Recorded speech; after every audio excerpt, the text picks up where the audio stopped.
Yeah, you're all getting this now? Feeling good? All right, hi. Now that you can hear me, my name's Cory, as usual. Jay's over there running the stream. Lily's over there running cameras. I'm right here with my crap in front of me, as usual. It's a little bit different setup, though, than I normally bring. We're doing a lot of computer stuff lately, but you can make music without a computer if you want. So most of us who get into making electronic music tend to do it with computers because we have them. If we're lucky enough to have them, right? But typically in our day and age, folks have computers for other reasons, and being multi-purpose devices, you can make music on them too. And it's pretty convenient to just add music making capabilities to another tool you already have with software or whatever. But the computer is super cool and powerful and flexible, and as you've seen on the stream, you can do all kinds of stuff with it. But it's not. It's also its own source of complication and confusion and distraction. If I sit down on my computer to make music, I have the infinite sea of possibility of everything there, and also a web browser. So if I get bored, I can just flip open Reddit or something like that and forget what I was doing. Not that I have a terrible problem with that, but the computer can be kind of distracting. And then also it can be interfacing with musical instruments with a mouse and a computer keyboard is not always the most musical feeling thing. And so to that end, I've been trying to put together a sort of a live jamming setup that I can use to create music, or at least sketch out ideas and do a little bit of performing where my computer isn't involved. Yeah, so if you watched our former stream about this subject, we had a guest on once, our friend Hudson, who brought his setup, which was very similar to this setup that I have here at this table, but very different too. So the things you're seeing, well, here's my drum machine. This thing is called the TR-8S. Ooh, I'm hearing me on your mic now. That's exciting, even though it's on the stream. So we have the TR-8S here. This is Roland's current big old drum machine. Does a lot of stuff. I'll show you a little bit about it. And then I have a Midi controller here, the Keystep 37 that my friend Alex recently sold to me, controlling my iPad running Tal LX, and also another synth that I'll show you in a minute. And all of this is, so I guess down here on the floor, I'll try and bring it up in a way you can see it. I have a loop pedal as well, the Boomerang Looper. This is a Huddy recommendation, and I've been trying to wrap my head around it. It's a very complicated device, but basically I can use it to capture and loop bits of audio. So my iPad is running into that, and then that is running back into the drum machine. Hey, there it is, looper and my pants leg. So this thing's pretty cool. Allows me to capture, hey, my Croc's making an appearance as well. Lets me capture up to 4 simultaneous loops and play them at once. And then all of this is synchronized as well. So the drum machine provides the master clock, which is synced with MIDI to my Midi controller, which is playing the sounds on my iPad. So I get synchronized sounds from the controller, and then the controller's passing MIDI sync to the looper. So this allows me to fire off and loop loops that are synced in time to my drum machine. So it's really cool. So basically lets me just kind of freely make loops and mess around, sort of like what I do in software. So it's pretty fun and free and interesting. What do I want to show you first? Maybe let's talk about this synth, because I'm I think this is really cool. So in my search to buy this stuff, I did a bunch of research, and I was looking all over for the right things. I knew I wanted a drum machine, I knew I wanted a polyphonic synthesizer, and I wanted a looper. And so I got this thing. This is actually the second one that I've had, because the first one came with a defective display. They got replaced, working great so far. I also bought a somewhat expensive sequential circuits synthesizer. It's called the Sequential Take 5. And that also came with a defective display. Unrelated. What a weird coincidence. And I didn't really get on with that thing. It was about I got a really screaming deal on it. So I only paid $1,200 for it new, but normally they're more like 16. Maybe that's why I got a defective display. And it's like a pretty full-featured 5-voice polyphonic analog synthesizer. Reading all the spec sheets, it was like, man, this instrument is sweet. It does everything I want it to do. It has a cool sequencer, has nice arps, like super knobby hands-on controls, and like like analog oscillators that sound, you know. But I got it home and I just didn't really jive with it very much. Like I played it a bunch, and I didn't really feel like I was like connecting to the sound, which felt really weird. You know, I was like, it on paper was everything I wanted in a synth, and in practice didn't sound anything like the sound I imagined in my head. And so, yeah, I ended up just returning it because it was defective anyways. And instead of replacing it with something else, like another analog synth, I replaced it with this $12 app. This is Tal LX. This thing is super cool. So what this is a, you can sort of see it here. So I apologize for the kind of like crummy interface aspect of this. There is a way to share a screen to a computer, but I couldn't do that and also route the audio the way I needed to. So whatever, here's the synth.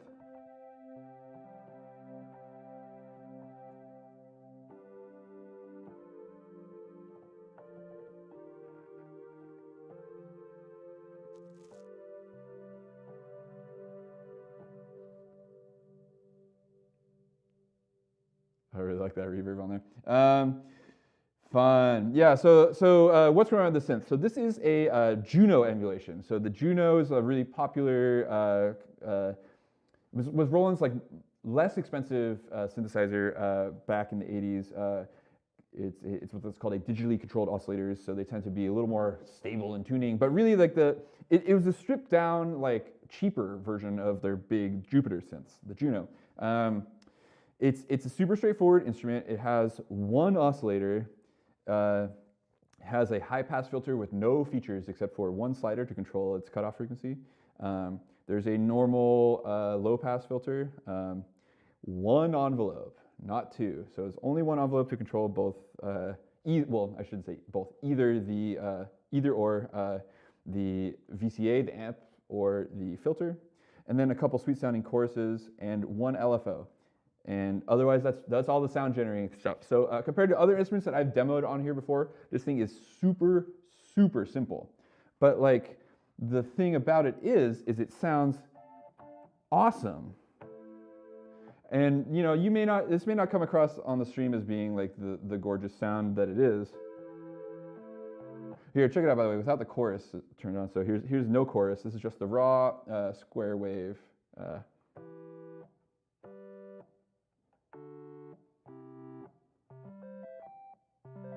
Kind of bland, huh?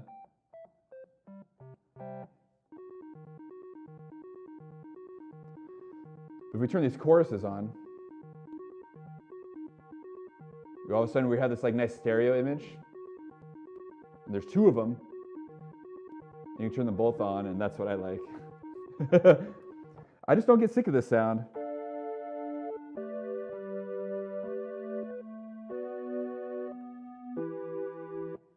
I can listen to this all day long. Sweet, I love it. So let me show you a couple features of this thing.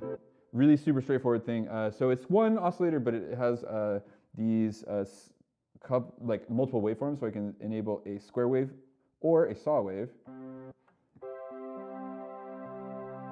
Which that sounds super cool through the chorus. Here's the square again. And saw. You can enable them together too. Super thick. And then in addition to that, there's a sub oscillator that's also a square wave. So here's all of them running full blast.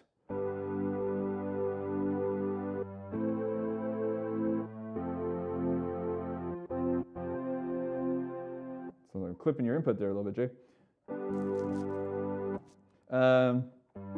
Yeah, anyways, high pass filter, pretty straightforward. There's the full low end.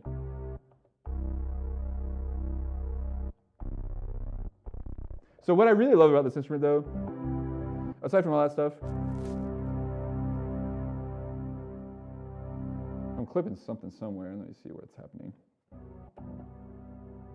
What's happening is I have multiple gain stages, right? So usually in Ableton, like I have these clear visual meters of like, oh, like this thing's hitting this thing too loud, and then this thing's hitting this next thing too loud. But here I don't have that at all. So like sound generation, this iPad runs into this pedal, which runs into the drum machine, which runs back to the mixer in Jay's space, and then back to me. So that's 1, 2, 3 places right away that I can easily clip my signal, send a too loud a signal. So that sound of like, there's a little bit of a crunchy distortion sound in there, and that's, I think I kind of mostly got it now. Anyways, that's what that was. So the thing I really love the most about this instrument is its filter. And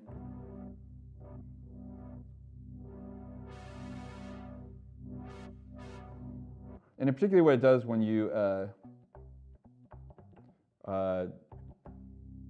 have the envelope closing on it really fast.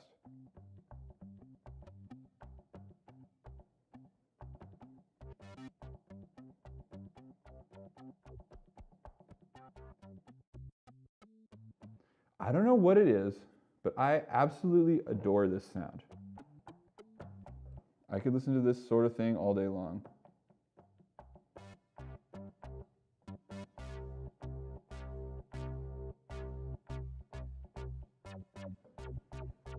I don't know why.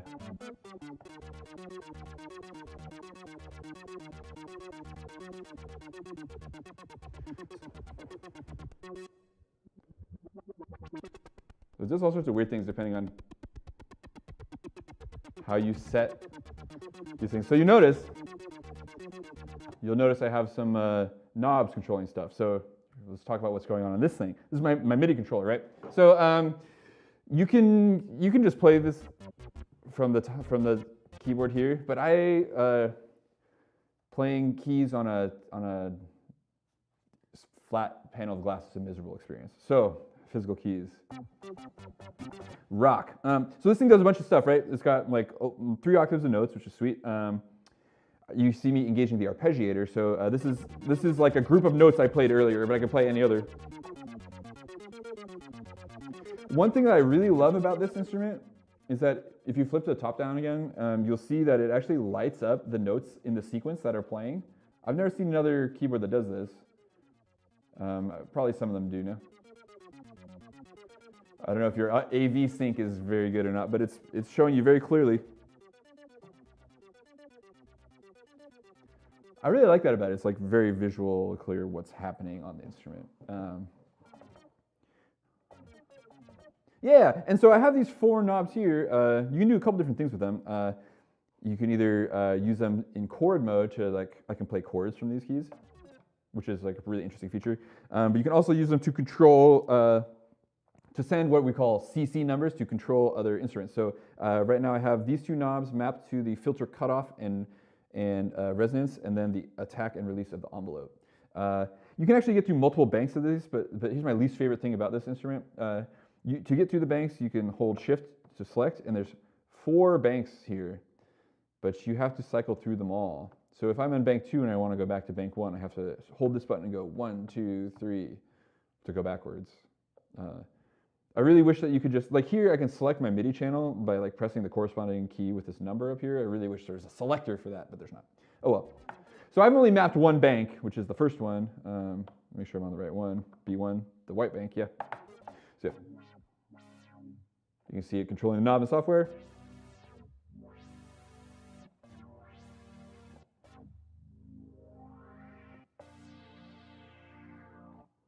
Sounds really nice with a little reverb too, eh? Yeah. And then, of course, the envelope. So I can make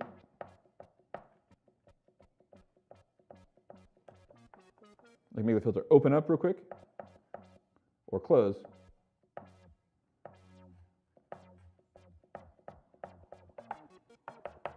Yeah. And then last thing that's fun to mess with at least. Oh, hey, there's a noise oscillator too. You want a little like edge to it. The last thing that's kind of cool to show you on this synth before I move along I really love the sound of the pulse width modulation, so we can enable that with this slider here.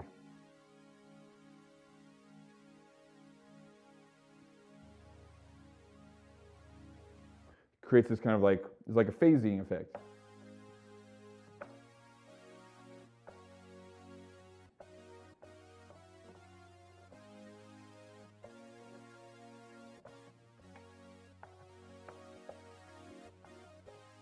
So I'm not really crazy about these little mini keys. I generally don't like mini keys, but I took this thing for its features. It's already kind of cramping my style. I got, like, if you see how big my finger is, like, you press all three of those keys at once with very little effort. So it's not my ultimate like keyboard instrument, but I'm not really a keyboard player anyway, so I'm mostly using this as a note entry device. Yeah, so here's my synth, right?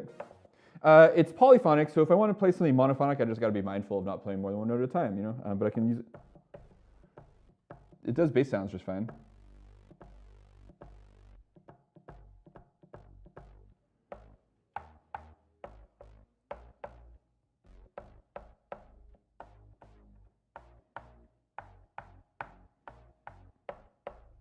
You know, ooh, that's nice.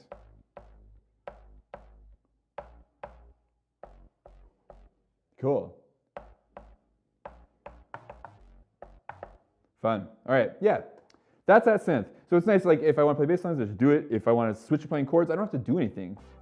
Just do it, you know. Obviously, that's the sound that works good for bass, and the sound that works good for chords isn't necessarily going to be the same thing. So to that end, I'm actually running two synths over here. I have the Moog Model D over here as well. This one I've gotten less into programming, although it's certainly something I'm like maybe more familiar with. This is the classic Mini Moog layout. This is a 3 oscillator synth with noise oscillator and some other features. This one I guess has still one envelope for everything, so it generates a more complex sound, but ultimately the performance kind of controls are about the same. I have not mapped this one as deep yet because I'm like focused on like really trying to like get to know the other one better. But this thing, I just, oh yeah, I'm still playing the other synth though. So this is the cool thing about this setup. So I can have these both running, and regardless of which one's like on my screen right now, I can choose which one I play. So it's like I have them both, and I can only just see one at a time, which is kind of like how looking at stuff works. So. So if I hold shift, I can select my MIDI channel. So real quick, so I'm setting MIDI information all around.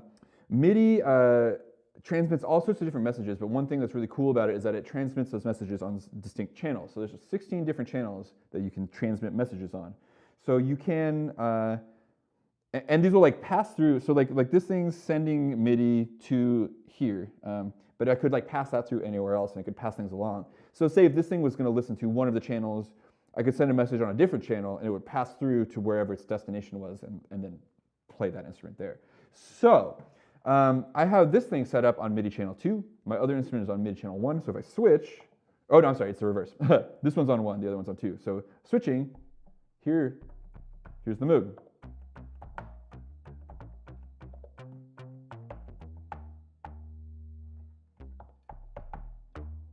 So there we go. I'm just obsessed with this preset. It's called Craft Bass. Just saw that like gooey rubber band kind of sound. I really like that a lot. I don't really want to like get like too nerdy about like how to use this thing.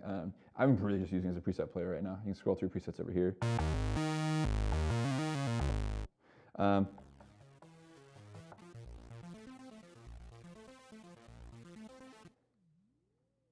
So I can like run the arpeggio and switch between sounds.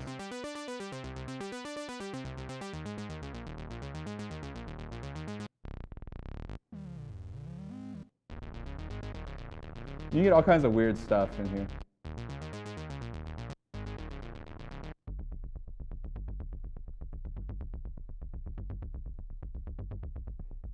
But I just really like that sound a lot.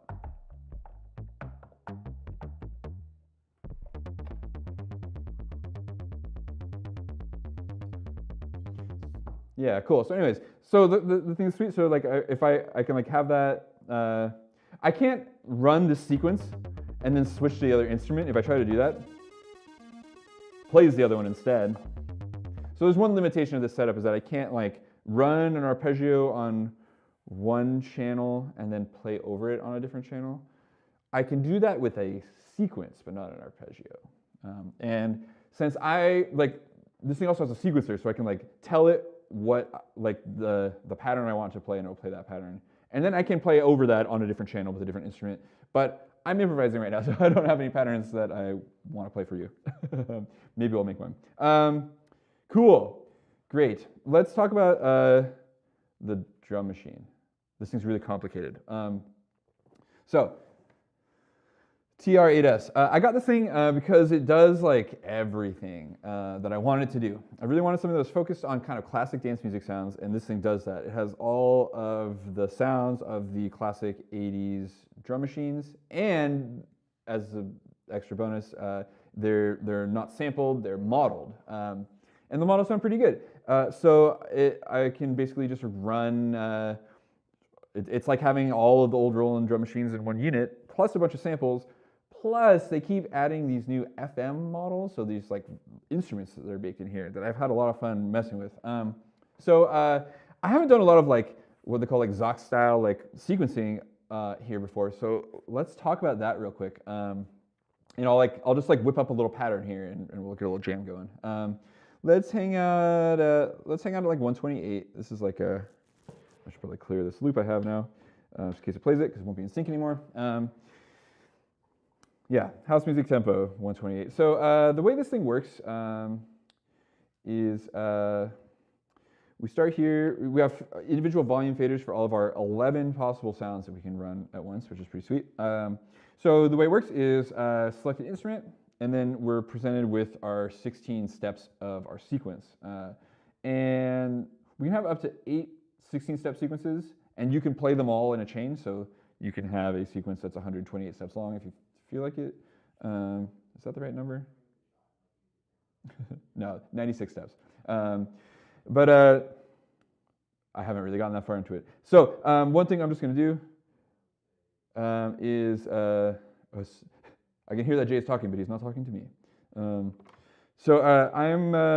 just going to quick program in like a kick drum on the beat, and we'll just turn this up and see what it sounds like. I don't know. I pulled up a random blank kit, so I actually don't know what sounds are in here right now. So we'll just take a listen. Let's stop that from happening though. One thing about the setup also is that these things are synchronized. So when I press play in here, it's going to start my sequence. I don't want that to happen. Well, I don't want to hear it right now, so I'm going to turn the input off. Here's the sound of the drum machine. Cool, so that sounds kind of like a normal like 808 sort of sounding kit. Let's switch instruments. So I can press this instrument button, and here I am, the selector.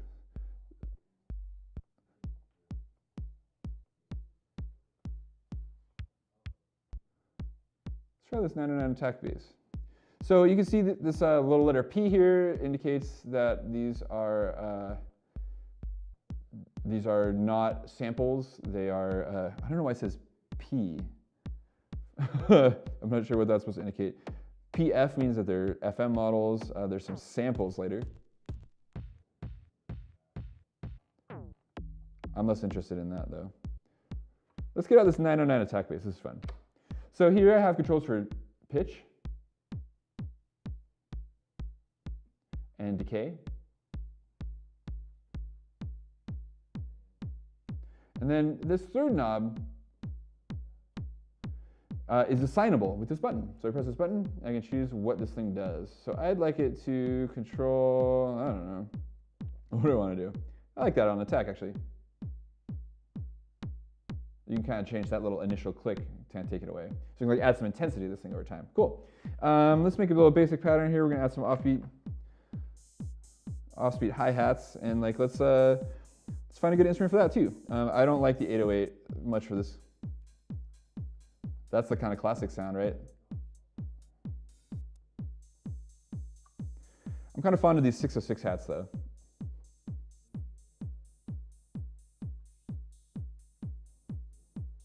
So these all come pre-baked with like a different like mapping of this third thing. So this one's got a filter on it.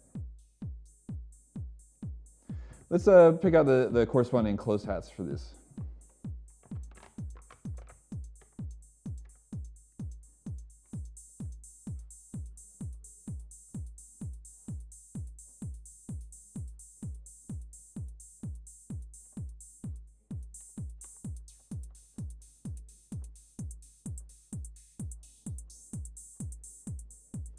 Cool. So on and so forth. So you can do all sorts of weird stuff here too. Like we can add like effects to these things pretty easily. There's all sorts of like weird features in here. I don't really feel like I need to like demo a ton of them, but I'll just like come across them as we go. Here I got a little clap program already.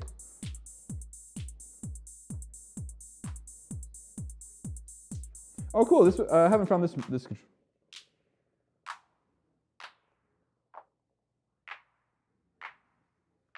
is kind of like one of those like DJ style like single knob filters.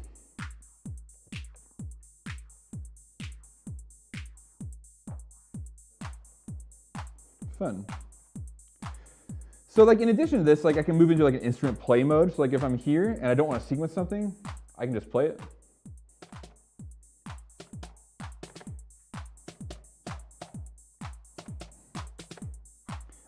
And if I want to, I can like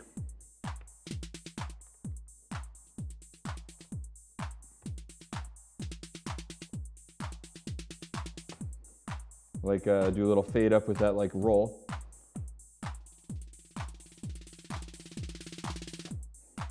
I don't know when you'd want to do that. You pull them both to get 16th notes.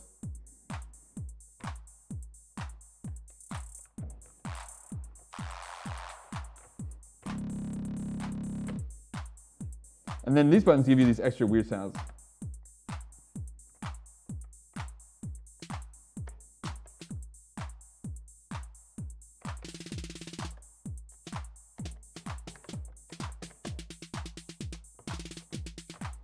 Yeah, you play your fills. There's like scatter controls, which is weird stuff. Again, I'm kind of new to this machine, so let's program some like extra stuff here. Get back to instrument rec, or sorry, get back to TR rec. This is like the mode that makes more sense, the sequencing mode.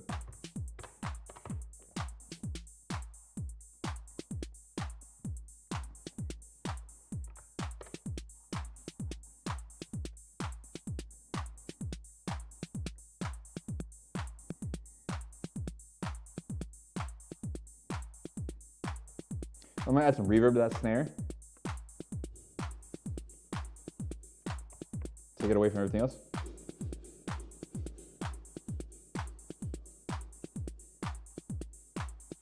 Reverb sounds a little crazy.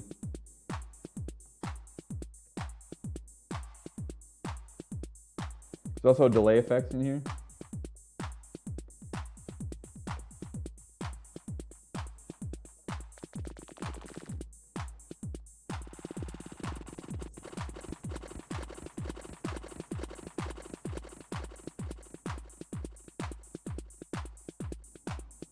You know, I love that sound of that adjusting the delay time on the fly. But anyways, boom, here we have like a pattern already, which is kind of fun. So, my art's going too.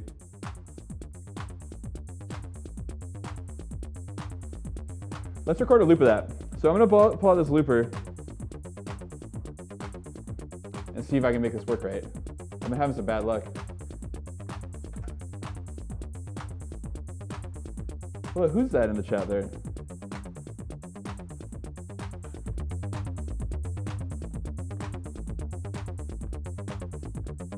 So cool. So now I've got this bass line is running as a loop now, as an audio loop from my looper, and it's totally synced to this drum machine. Something that I found out earlier. I thought it might be. Hi, Aaron. Something that I didn't realize is that I kind of assumed that this thing would clock the pedal right out the gate, and it's sending start-stop messages just fine. But it's not, I realized earlier, if I change the tempo here, the loop doesn't change its tempo correspondingly, you know? There may be a setting where I can make it do that, but I haven't found it yet. So you just gotta be careful to stay at the same tempo while we're jamming here. So the cool thing about that is like now I can like switch over and like have,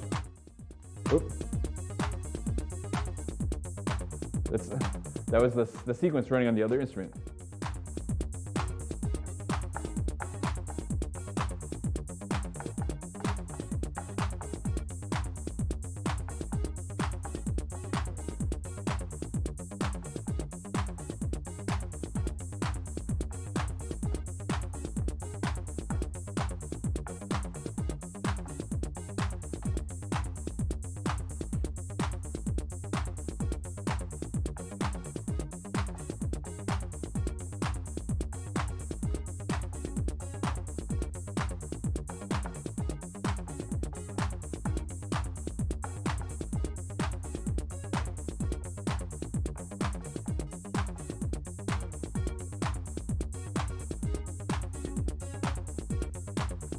Being a little grumpy there for a second. Didn't seem like it wanted to like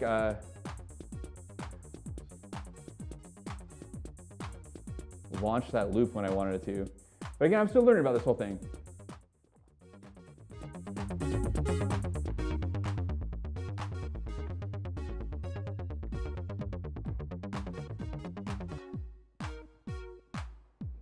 So I can do this fun stuff like stop the bass line.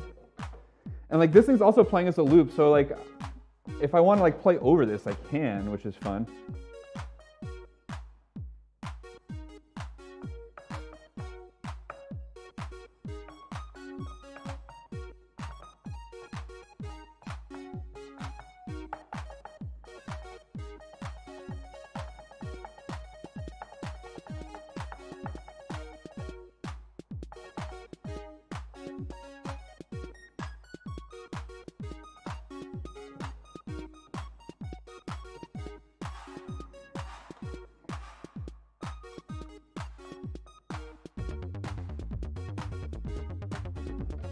Trying to start that in like a synchronized way, and it's not really working out either.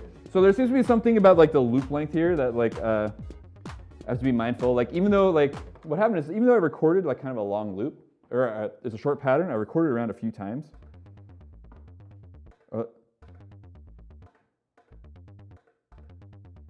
It's interesting where that is in the loop it starts.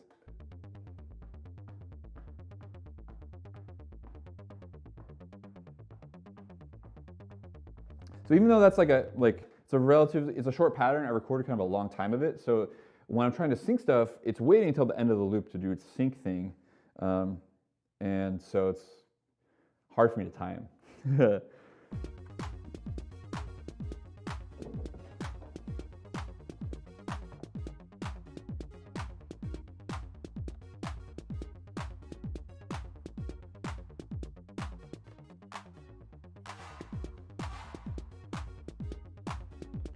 So I can flip this guy back over here, flip this guy.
Anyways, Jamorama, hey. So getting this thing to feel compositional is kind of a big challenge, right? And it really comes down to me like knowing my tools well. There's so many things I can do at any one time, right? And being that it's all kind of like on the fly, I can't really like, when you're performing and it's everything that you're doing is audible, I can't like sit down and make a composition decision because it has to happen in the flow of things. So like when you like screw up and like fail to trigger a loop on time or something like that, or it like doesn't come in when you meant to, it kind of like can mess with the flow pretty bad. Even though I'm just like working, this thing's just running a 1-bar loop, and I have like some like the bass line's a 1-bar loop, the chord progression is only 2 bars, you know. So it's like very, very loopy, and it's not a big deal if I like trigger stuff like every bar or whatever, but I'm still hearing things in these like longer groups of like 8 or 16 bars, you know, and so like I want to create like motion or some sort of occurrence at those times. And like likewise, I want to like drop stuff in or like cut stuff out like at those times as well. And so if it doesn't work out, like I was trying to bring that bass line back in, and like it came like several bars later than I was expecting, and that really cramped my style a little bit. So just having an awareness of how all those like loop lengths and everything is going to interact, which again, this system is pretty new to me, so I'm just kind of scratching the surface of it at the moment. It's going to be really important to like figuring out your whole thing. Part of the whole complication of this is just getting it to speak to each other like correctly. And I didn't really like talk too much about my like setup of that, but like there's a real like rat's nest of cabling up here. Just like the MIDI controller alone has 4 cables running into it, 6 into the in and out of the drum machine. The iPad has a crazy thing going on where I've got this like USB hub. So iPads, if you want to connect external gear to them, any kind, if it can't be powered by the camera connection kit, then you need like some sort of external power source. So typically for music purposes, that looks like a powered USB hub, since we'll use multiple devices that want to connect all together. This thing at home, when I plug it in, I have it connected to a second synth, that little Micro Freak keyboard that I brought in before, which is cool because if I have 2 keyboards, I can play both of those synths at the same time. One on each MIDI channel, pretty sweet. And then I also like will have an audio interface connected to this thing too. I'm doing a very simple setup here, just out the headphone jack, which works fine, but the audio interface gives you a little extra flexibility, and it's I can leave it all set up, and it's one less cable for me to plug and unplug when I plug it in, which is like pretty cool. I really would like the setup to exist permanently on my desk at all times, so I can just walk over, flip the power strip on, and everything turns on, and I'm ready to play. I like that a lot. Generally speaking, I think that setting up gear is a deterrent to actually using it. Personally, I find that if I have to like haul things out and set things up, it can sometimes really kill my inspiration and motivation. So I try to avoid that as much as I can. So the powered hub powers all that stuff, the 2 keyboards and the audio interface, and then also it has a charging port, so it's kind of like, it looks like a funny loop, but the iPad is charging itself from its own hub, but it works with this little dongle that splits my Lightning port into a charging port and USB. All working great, pretty cheap. Like those 2 things combined, I think were like maybe $30. And you know, not nothing, but now I can run anything I want to run into my iPad, and it's sweet. These apps are really small. This thing I think is 15 megabytes. This one is the smallest app I own, and it's the best sounding one too, which is cool.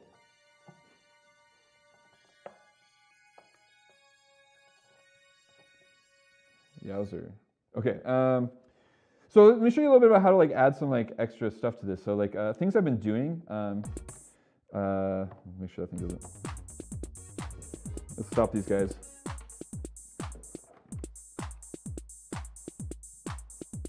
So I've been doing some stuff like assigning things to the reverb more, and since this isn't like a computer, like normally there'd be like a submenu for that kind of stuff or whatever, but here everything on these hardware devices is accomplished with like combination button presses. It takes a lot of getting used to, a lot of manual reading, but luckily the interface here is pretty intuitive. So like to assign some things to the reverb, I hold its instrument button. So like say I want to like, I'll adjust the clap level here. So if I turn up the reverb,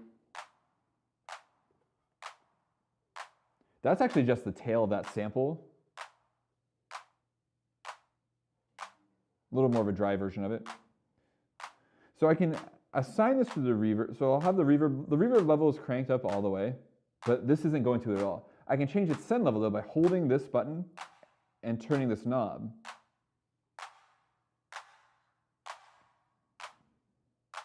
And then I can release it and adjust the overall reverb level. So it's really handy. It's super fast to assign things to these different effects. There's also a delay effect too. Not assigned to that at all yet.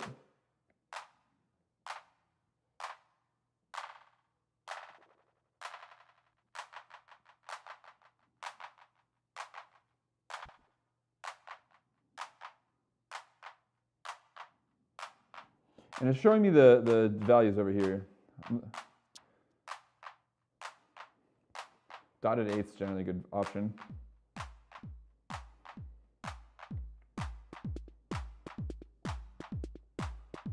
So, hey, this snare's in the reverb. I don't like that.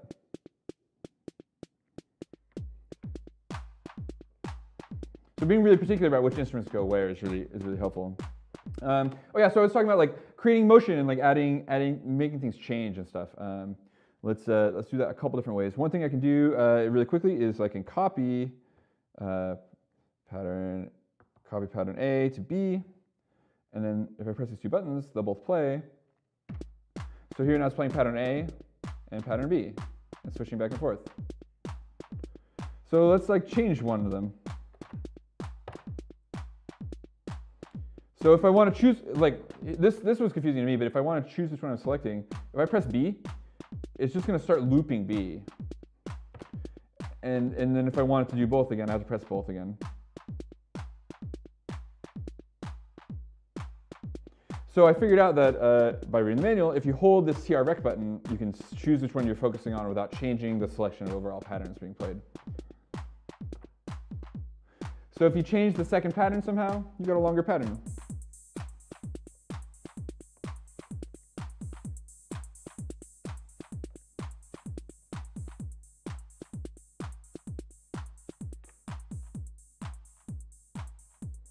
Yeah, so I'm not really using like, you see I'm only using like 5 of the 11 voices. Let's bring some of these other ones out. You want to hear some of the weird sounds in here? They're super bizarre, a lot of them. They're fun. Let's put a little, I'm all about this. Oh, interesting. Oh yeah, right, I'm on pattern B. So I got to edit both patterns. I don't know if there's a quick way to copy the stuff on one instrument from one pattern to another. I haven't figured that out yet. This sounds kind of cool, but let's just see what else we got.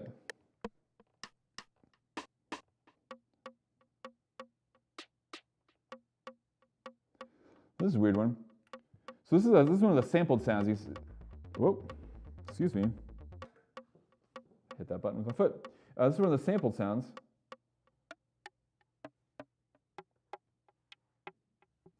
So we can like choose the sort of things that happen to it here. There's so many options on these samples. So these, like you can see this giant menu of things, right? This thing gets super menu divey, which I was a little disappointed to discover. I'm not crazy about all these like menus.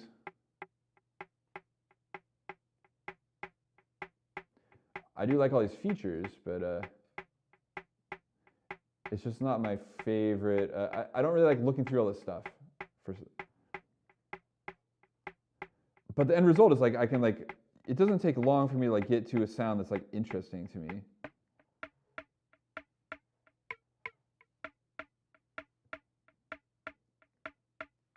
That's super weird, right?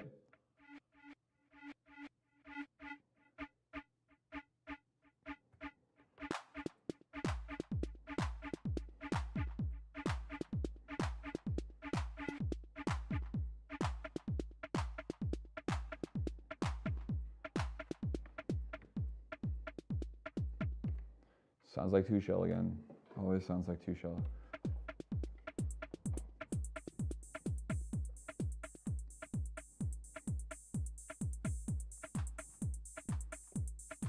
So now, like, I feel like that clap's a little cheesy. What if we like anticipated that note a bit?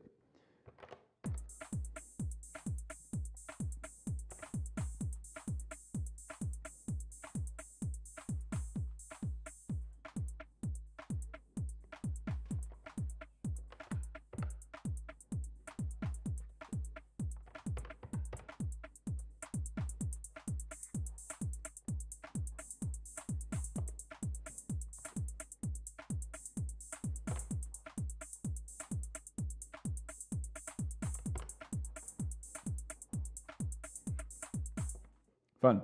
Also nice to add a little bit of swing to this.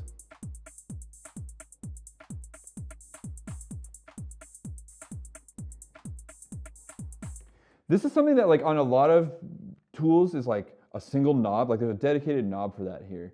In Ableton, to apply swing to your stuff is so tedious. Like you like go through this menu, you drag things around, and then like you reassign it to everything. Unfortunately, I've yet to figure out how to get this swing to translate to this thing. So this thing is still going to spit out a straight pattern, even regardless of where I put the shuffle. I think I can set it differently to get it to sync to like to eighth notes instead of quarter notes, but we have to solve that one. So if I want to if I go to try to play like some kind of sequence over here, let's get a snappy sound here.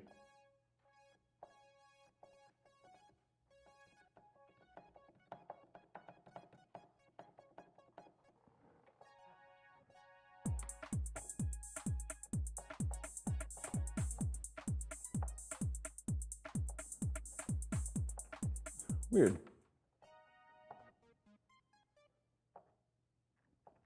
Huh. This is a very strange behavior over here. That's what I was expecting.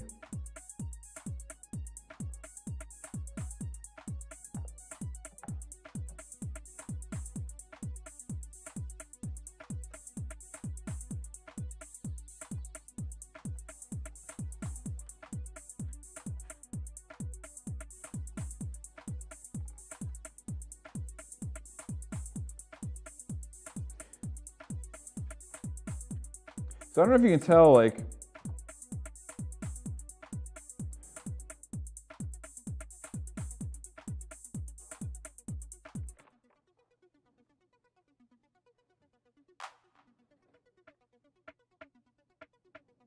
this is totally straight. It doesn't have that same kind of like funk to it that this open hats or the closed hats do right now. So I can. This thing has very limited swing capabilities, but you can do it. It has like these fixed options for swing percentages that I select with the shift button. Can you hear the difference? You're straight.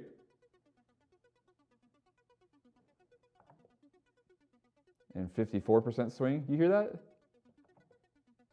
So every other note is a little delayed. So instead of like it's like here.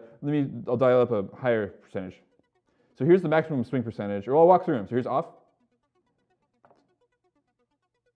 52, 54, 57, 60. That should be pretty obvious now. You have this kind of like shuffling, skipping thing.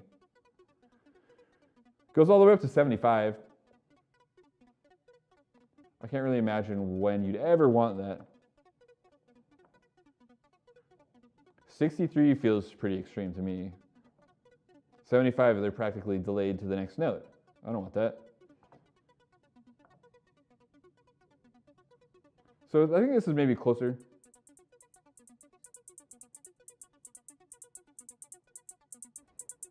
It's got that funk to it now.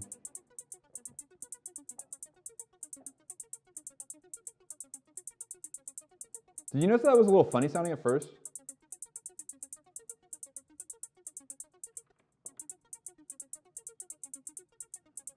I've noticed that this thing sometimes seems to get confused about whether I'm trying to play the first or the down note or the swung note, and so sometimes it reverses the swing and like still trying to figure that one out.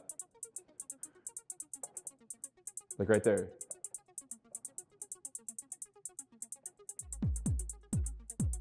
Like that's not right at all.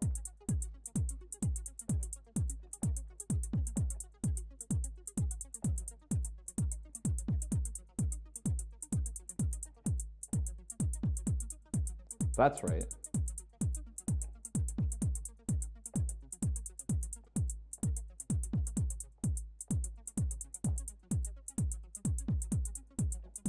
So yeah, so that's still one I haven't really quite figured out what that's about yet.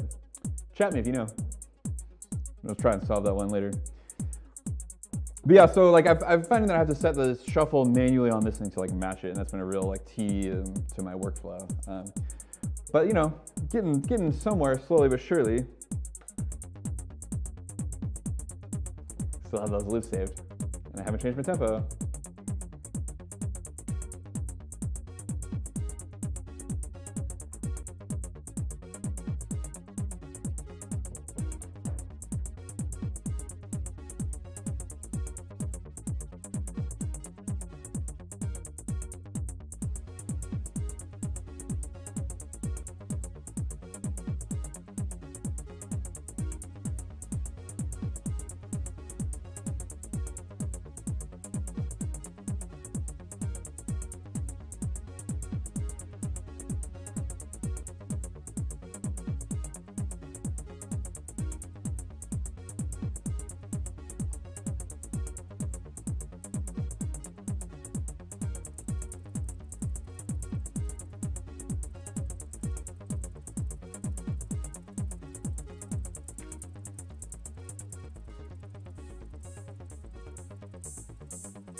Didn't even get into the master effects yet.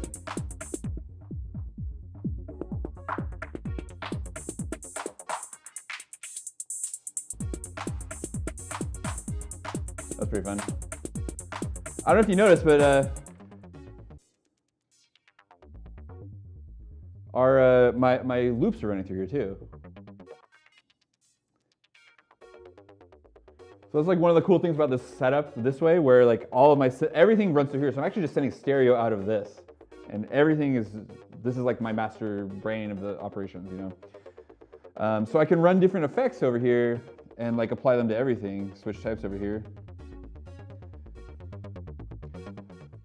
There's a pretty cool, well, that was interesting.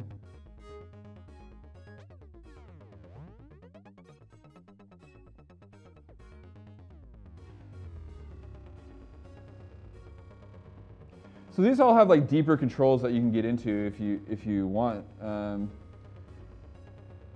Control band.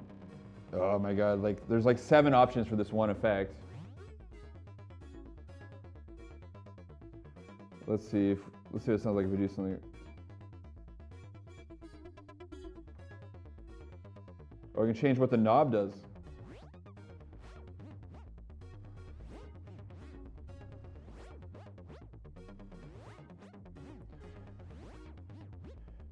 So one last thing, I can record that.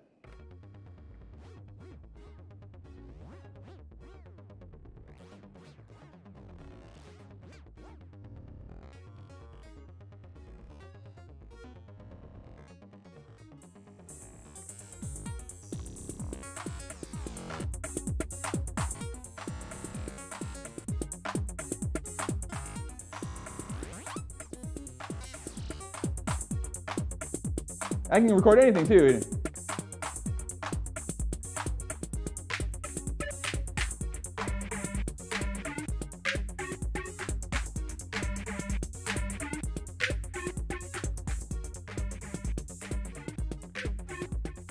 can get like super wacky really fast.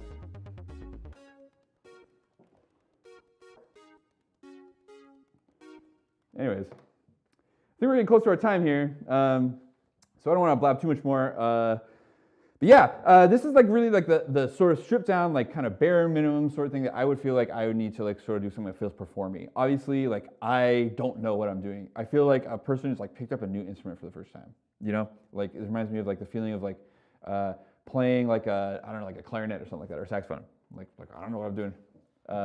You know, or just like something like that, where it's like I have a musical idea and I don't know how to execute it.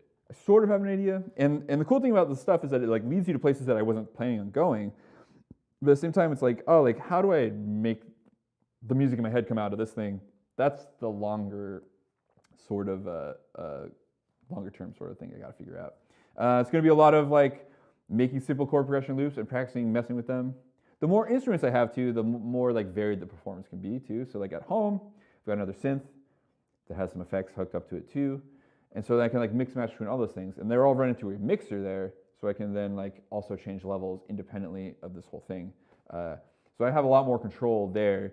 And I've had some pretty good luck like getting something going over here and then like, start a pattern going on that other synth. You can fade other things out, keep that pattern going, like start something new over here and bring it in. And then like we're like, starts to be more like DJing, Jay, but not that. So to be clear, this is what we call like a live PA or like a live hardware performance setup, where everything is, anything that I bring to this is either saved to these units. I can save patterns here. I can save some sequences in here, but I can't, that's it.